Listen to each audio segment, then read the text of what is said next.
we made some shots early and kind of got them down. They missed some early, and I think that's where we got a big kind of a lead. And they, to our kids' credit, we kept going hard. And but then you see what they did the last few minutes of the first half. They made a little 5-0 run that kind of got them back going again. And then the whole rest of the game, it was a tough ball game. We pushed it out a little bit. They'd come back. I thought our effort was good, but we've got to figure out how to sustain it over a 40-minute period.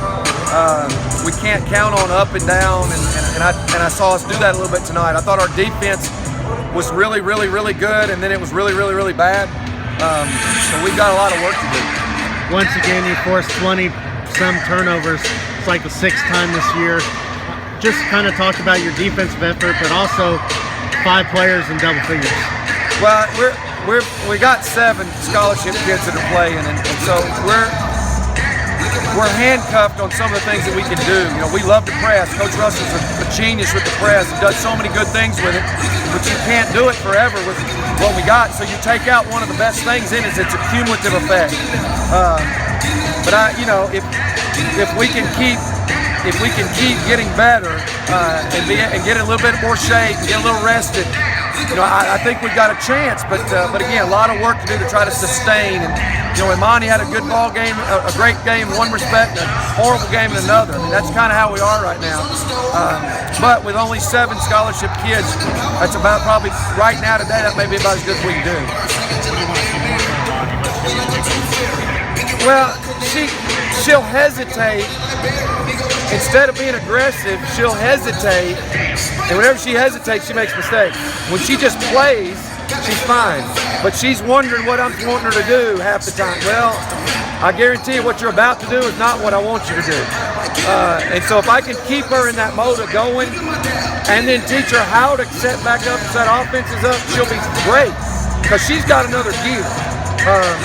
But she had 9 turnovers tonight, and 8 of them are unforced, just bad decisions, and you hope those will get better. But again, she brings so much to the table with her speed that we hadn't had anybody like that since Jasmine that can give us that, and it also opens things up when she starts penetrating. People got to cover it, so now you got shooters to help. So she's probably going to be the key to our whole season if you really look at it. With 7 scholarship players, do you think you'll be able to do everything you would like to do by the end of the season?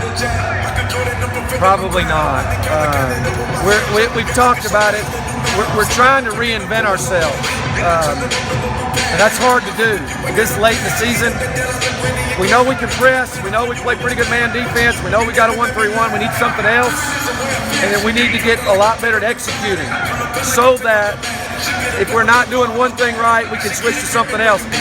Before we could just line up in the press and say the one, it's hard to beat on its own, then it's going to wear you down, and with all that we'll kind of we can't do that because we'll wear ourselves down. So we've got some issues that we've got to overcome with just 7, but so far they're picking it up. But I just hope the season doesn't run out. I mean, you don't reinvent yourself on January the 30th, which is what we're having to do. But they're doing a good job right now, and if we can keep going forward, I think we'll have a chance to make some noise in March. That's up to Deja. We'll just see if she knows what she needs to do, and if she decides to, that's up to her. Maya Taylor, I know she's talking to her several points about Tracy. What do you see from her that's good? What does she need to work on? Well, she is the definition of a roller coaster. She'll do something phenomenal on one end that I don't have anybody on the team, probably had never coached about it, can do, and then she runs down the other end and does what my little 6-year-old daughter could do on defense, or rebounding or whatever. And so it's that mental focus that you don't ever let up, and she's never kept that focus for a full 40-minute game, and that's what, if she'll learn that, she's unbelievable with some things she can do. It's just and I feel bad sometimes because I'm pushing on her so much, but when you have 7 players, what are your options? I mean, I've got to chew on her, but she gave us a big lift in the first half, and we just need that to be more consistent, and she's capable of it, or I wouldn't ask her to. What's the biggest way she surprised you? Being coachable. She wants to get it. And that's one of the reasons I can ride her as hard as I do. she's shown me that she wants to get this thing, and I did. That's pretty impressive for somebody that's a freshman to kind of figure that out early. That I want to get it, coach. Whatever you want to tell me. I chewed her over there when I pulled her out the last time, and after I finished chewing her, when she walked by, she just patted me on the back, and I said, "That's impressive. That she can take." Most kids take a butt chew and they're gonna go sit down as quick as they can. No, she patted me on the back, went down, and I went, okay. So I turned around, put her right back in. What'd she do? Makes a 3. That's what we're trying to get out of her. She can do it. I thought she was deflecting. Oh no, she patted me on the back. That's a little awkward.